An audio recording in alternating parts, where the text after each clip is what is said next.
Audio Jungle.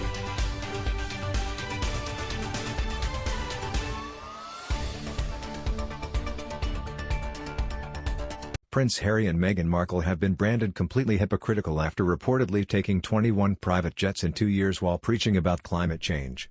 The Duke and Duchess of Sussex appeared at a gig at the weekend calling for action on climate change, and then climbed aboard a Dassault Falcon 2000 jet and flew back to their £11 million mansion in Montecito, California.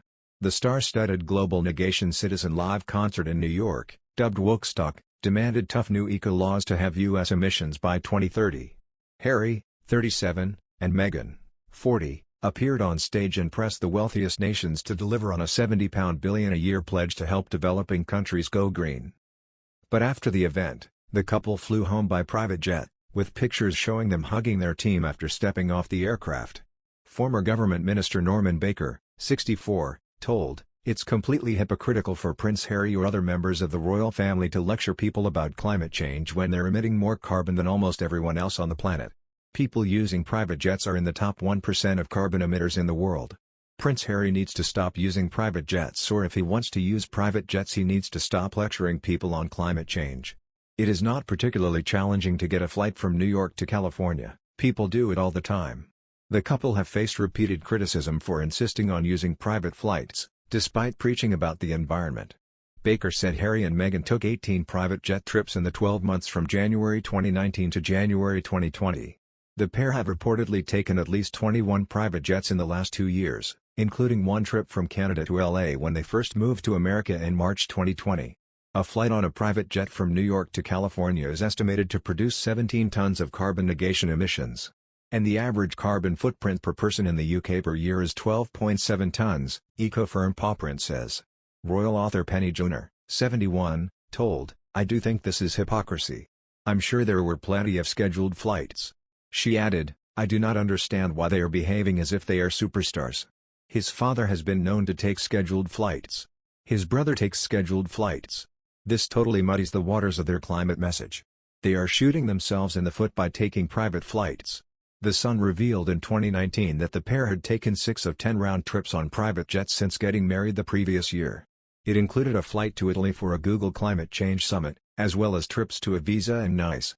Harry also took a private plane home to California after a polo tournament for his Set a Bail charity in Aspen, Colorado, in August. The prince has previously defended his use of private jets and insisted that he spends 99% of his life traveling via negation commercial flights. In 2019, he said, "Occasionally there needs to be an opportunity based on a unique circumstance to ensure that my family are safe, and it's genuinely as simple as that." He explained that he tries to balance out the impact of private flights by offsetting his CO2 emissions.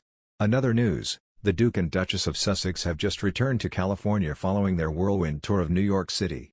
The couple's tour was their first major trip since stepping down as senior members of the royal family last year.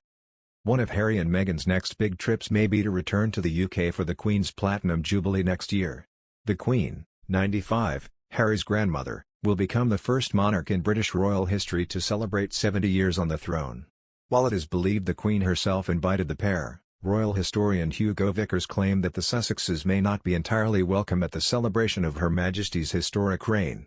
Mr. Vickers is an experienced writer and royal commentator, having penned biographies of the Queen Mother and a string of other 20th-century figures. He has also been chairman of both the Jubilee Walkway Trust and Commonwealth Walkway Trust. He told, "They talk about them coming over for this Jubilee, but I don't know how welcome they're going to be. The Queen seems to be extremely generous to them, but I just wonder what the general public thinks these days over here. In America she's taken more people in, because they talk that language much more." In February of this year the Queen confirmed that Harry and Meghan would not return as working royals. In a statement that followed a 12-month review of their positions, the monarch said the couple remain much-loved members of the family. It has not been confirmed if Harry and Meghan will come to the UK for the Platinum Jubilee celebrations. Mr. Vickers helped set up walkways to mark the Queen's Golden and Diamond Jubilees and has been involved in some of the plans for next year's festivities. Speaking about the Queen's age, he said, "Next year people will have to come to her. In the early Jubilees she would go on fantastic tours of the Commonwealth, she would go to Australia, New Zealand, Canada and other places. Now, obviously, she won't do that, they are going to have that long weekend. Windsor has also galvanized itself, they've got lots of good plans there too. I'm on a committee for that. I said to them, "A thing I do know about jubilees is that they don't just happen automatically, you have to inspire things to happen. You have to get things in place, you've got to give people the opportunity to celebrate and then come along and have a good time." He added, "I think if it's focused on her it will all be positive rather than negative, concentrating positively on the Queen, her achievements, all that she's done for this country and looking back at all the things that we want to celebrate."